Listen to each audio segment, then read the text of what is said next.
Hello and welcome. I wanted to take a moment today to talk about Dayblades. Now, I've gotten a few questions about Dayblades and who makes the best of them, but first off, what the heck is a Dayblade? Some manufacturers make them, some don't, but the basic idea behind a Dayblade is we're dealing with a colored polycarbonate tube as opposed to a clear one. The colored one means that when your saber is not turned on, it will still read as a blue or red or whatever color lightsaber. When the saber is turned on, Dayblades are going to give you some color changing options, which is why they're in this video set. And they give you some interesting other effects, like a different colored core, but I'll cover those in just a moment. First off, let me talk about who makes Dayblades and how they differ. This Dayblade that I've got right here is made by Saberforge. Okay, so this is the blue Saberforge Dayblade. Now, all blades from Saberforge are heavy grade, so you can see that it's pretty thick right here. Saberforge glues theirs down. The thing about the Saberforge Dayblades, they have pointed tips on everything, but the tip is actually painted. There's a little nick right here in the tip, you can kind of see on the camera. So the tip appears to be a clear tip that has been painted blue on the outside. It actually shows up really well as a blue tip unless you ding it up. But anyhow, this is a Saberforge Dayblade. You can also get Dayblades from Vader's Vault. This one that I've got right here is a photon blade from Vader's Vault. The differences are Vader's Vault's stuff is generally mid-grade, so it is a little bit thinner. I think you can request heavy grade with them. They do not glue down the diffusion film on the inside. I have glued down the diffusion film on this blade.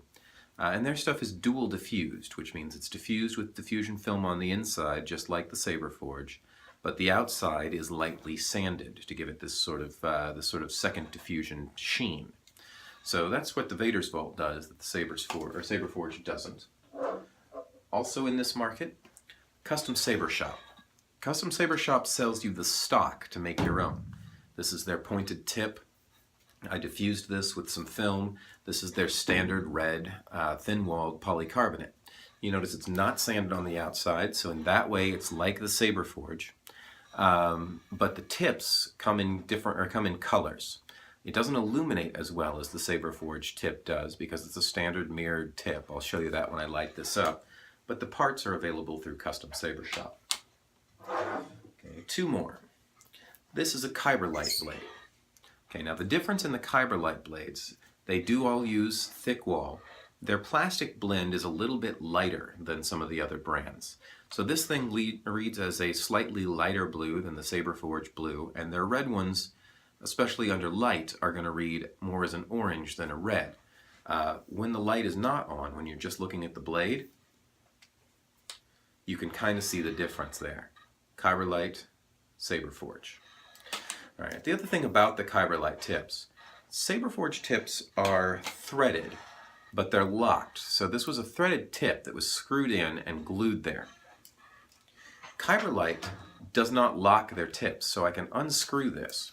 I could glue it in myself if I wanted to. But the other thing about this is the Kyberlite tips are really deeply seated. You can see that it seats all the way down to here. That's actually not that big of a deal with the illumination, and it makes the tip more secure. So that's kind of a neat feature.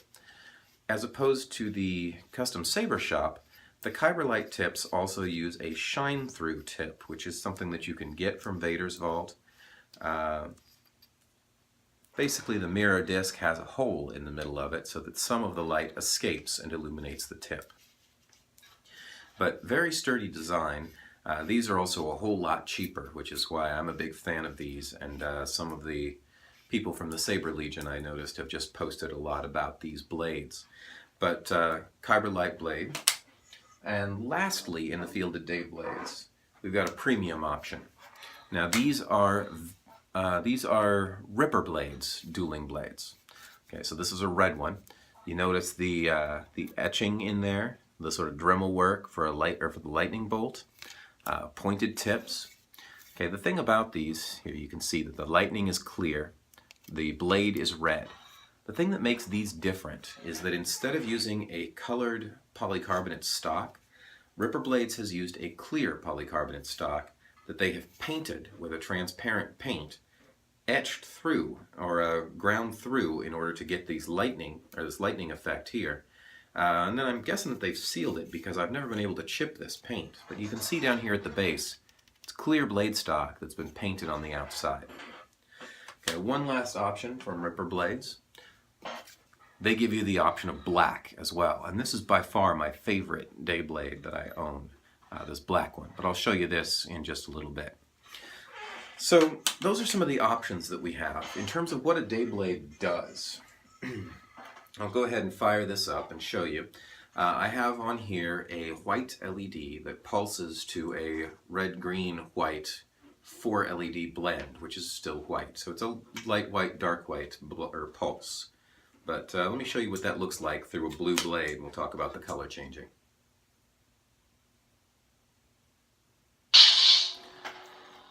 Alright, so white light through a blue blade. Okay, this is the Saber Forge one. You can see the tip illumination. It flares a little bit right here, but you still get illumination in the tip. Okay, now this is very similar to what you would get with a blue LED. The difference is that with a blue LED, you'd have a clear tube on the outside. It gives you that light in a tube effect. Because your polycarbonate blade is a dark blue, you get a light blue with a dark blue outer ring, which actually, or outer edge rather, which actually makes the Dayblades very interesting if you're running a compatible color. All right, let me go ahead and go through some of these others. Here's the photon blade. Now I will actually be talking about photon blades in the next video. This is substantially brighter than any of the others. Traps me with green, but next video I'll show you a little bit about photon blades. What you do notice is with the Vader's Vault though, because they sand the outside, you don't have that core and edge, you just have a single solid beam. Okay, custom Saber Shop blade.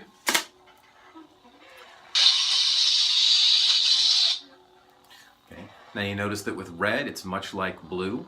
We have that dark red outer layer. This is a thin wall, so the layer is not as wide, and then we have that solid red inner layer. This is an extra long blade, so I start to lose some at the end during the dimmer bits. But the Kyberlite blade. Okay, you notice that same blue, slightly lighter than the Saber Forge.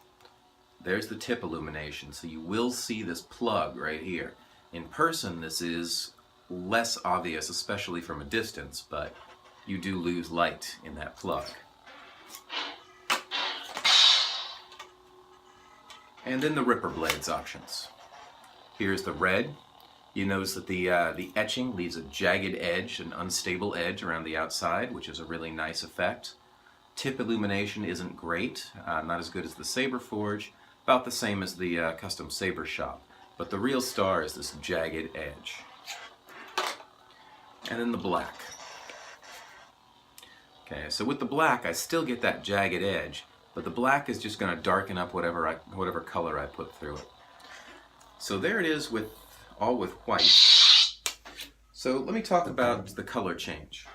What the Dayblades allow you to do, if you're using a white LED, much like the color filters that I dealt with in the last video, they give you the ability to change your blade color off of a white.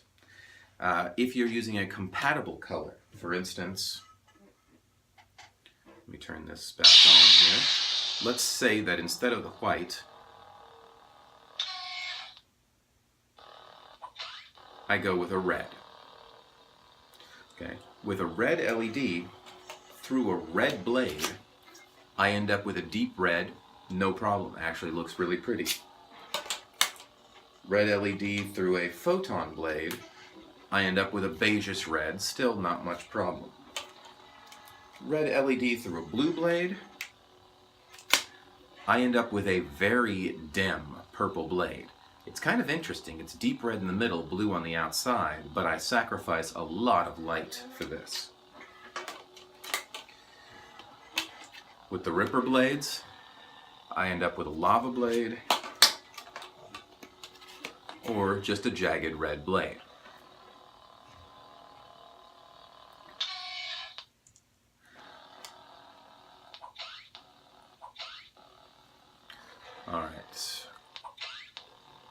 talk about that in just a moment, but that's a precursor. Alright, so the Dayblades allow you to color shift as long as you're dealing with a compatible color. If you switch to a different or off color, it's going to really limit your brightness, a lot like the color filters would. However, the Dayblades are more powerful than the color filters. With a color filter, you're never going to be able to turn an orange into a red. With a Dayblade, you most certainly can. You could also turn a purple blade into a blue or a red blade pretty easily. It'll filter out the blue through the red blade and you'll just get the red. The best of these, my favorite of them, these Ripper blades, you might have noticed with that filtering out, when I tried to run a green LED through a red Dayblade, if I had tried to do that through a standard red,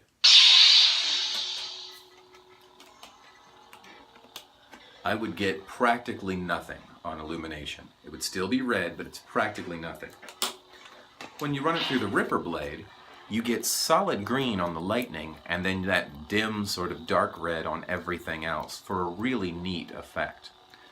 So in terms of Dayblades, a lot of color changing options, more aggressive than the color filter, gives you a lot to play with. In terms of the best ones, well, they're all pretty much the same except for these. These Ripper blades are a different kind of creature and I highly recommend them, though they are very expensive. If you're just looking for something to spin outdoors, any of them will work. Hopefully this has been of use. Join me back for the next one of these where we start to look at that photon blade more specifically.